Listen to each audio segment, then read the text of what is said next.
आप जानते हैं भरत जी राम जी को कितना प्रेम करते हैं। और भरत जी ननिहाल क्यों चले गए? पाल साहब, जब भरत जी छोटे थे, चारों लाल खेल रहे थे, चारों लाल जी के खेलते समय एक बार मंत्रा ने आवाज लगाई, भरत यहां आओ। भरत जी दौड़ कर गए, बोले इन बच्चों के साथ मत खेला करो, तुम्हें राजा बनना है। भरत जी को लगा कि राजा तो राम जी बनेंगे, वो बड़े भाई हैं, ये ऐसा क्यों बोल रही है। समझ गए इसके मन में कोई षड्यंत्र है।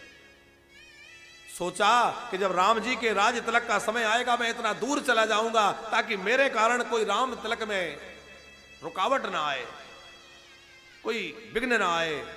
तो जैसे ही विवाह हुआ भरत जी जान गए कि अब राम जी का विवाह हो गया है, अब राज तिलक की तैयारी होगी। तो वो राम जी से आज्ञा लेकर ननिहाल चले गए, जानबूझकर गए। और जब ननिहाल जा रहे थे, राम जी को प्रणाम करके आज्ञा लेने आए, राम जी को प्रणाम किया, भरत जी चले गए। तो जानकी जी ने कहा, भगवान आपने देखा भरत जी कुछ उदास थे, वो कुछ छुपा रहे थे हम लोगों से। तो राम जी ने देखा कि भरत जी ने जहां मस्तक रख के प्रणाम किया था वहां कुछ आंसू टपके हुए थे। उन भरत के आंसुओं को हथेली में लिया राम ने और कहा, अरे भरत के आंसुओं तुम्हें सौगंध राम प्रेम की है, सच बताओ भरत क्यों चला गया, क्या छुपा रहा है।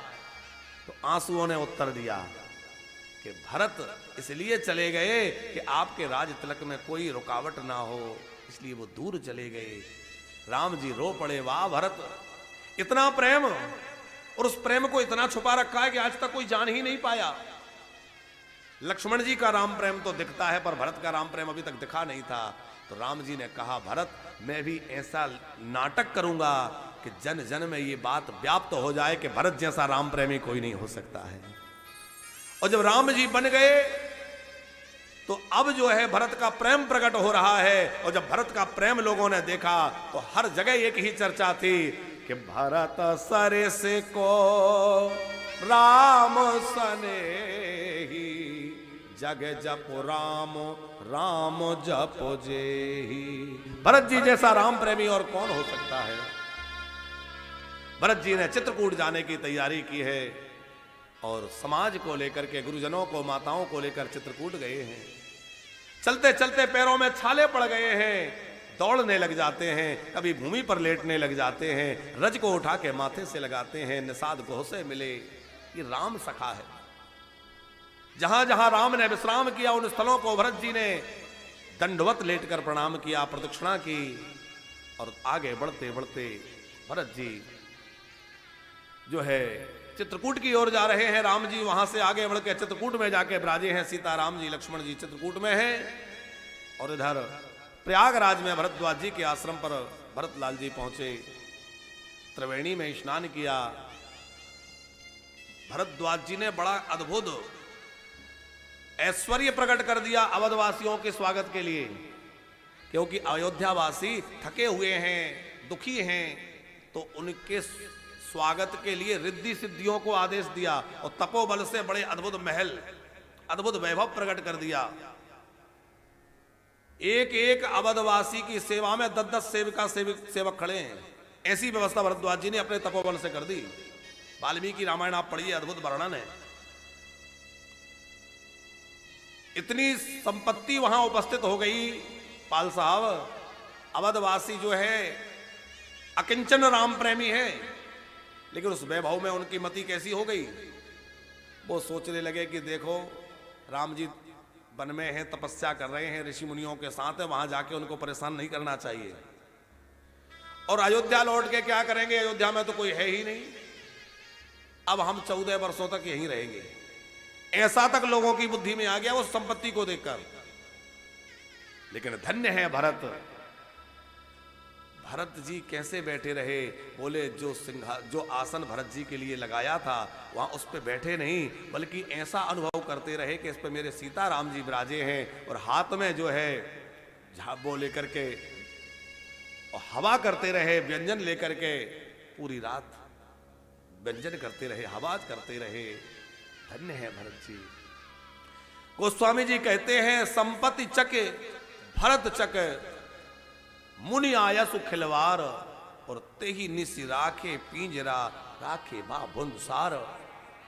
जैसे चंपा के बाग में रह करके कभी भ्रमर चंपे के पुष्प पर नहीं बैठता, सुगंध नहीं लेता उसकी। जैसे कोई कौतुकी व्यक्ति चकवा और चकवी को सोने के पिंजरे में बंद कर दे, पर वो रात्रि में अलग अलग रहते, वियोग रहता उनका, कभी मिलते नहीं, दोनों अलग अलग दिशा में बैठे रहे। उसी प्रकार संपत्ति चकई भरत चक मुनि आय सुखिलवार, लेकिन पूरी रात्रि संपत्ति की ओर भरत जी ने आंख उठा के भी नहीं देखा। अच्छा, अयोध्यावासी सोच तो रहे थे कि अब यहीं पड़े रहे, यहीं रुके रहे, लेकिन सवेरे सब की आंख खुली तो देखा कि गंगा के कछार में पड़े हैं, क्योंकि वहां कुछ था नहीं, वो तो सब रिद्धि सिद्धियों का खेल था। चित्रकूट पहुंचे, जाकर राम जी से मिले हैं और राम जी ने कहा, भरत अब तुम जो कहोगे मैं वही करूंगा।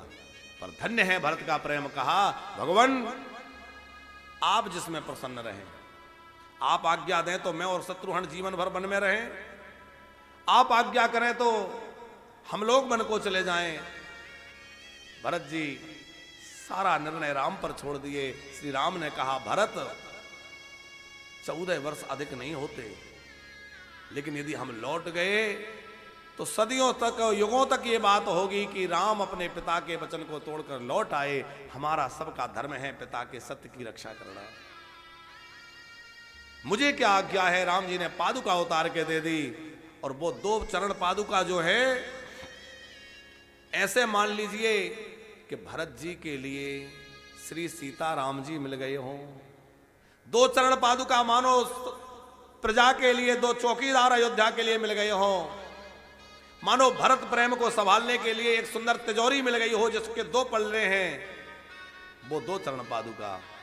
और जैसे वशिष्ठ जी के लिए राम नाम के 2 अक्षर मिल गए हों, इस प्रकार सारे अयोध्यावासी उन चरण पादुकाओं को देखकर गदगद हो रहे हैं। और भरत जी ने चरण पादुका सिर पर धारण कर ली। प्रभु करी कृपा पावरी दीनी, प्रभु करी कृपा पावरी दीनी, सादर भरत शीस धरिली।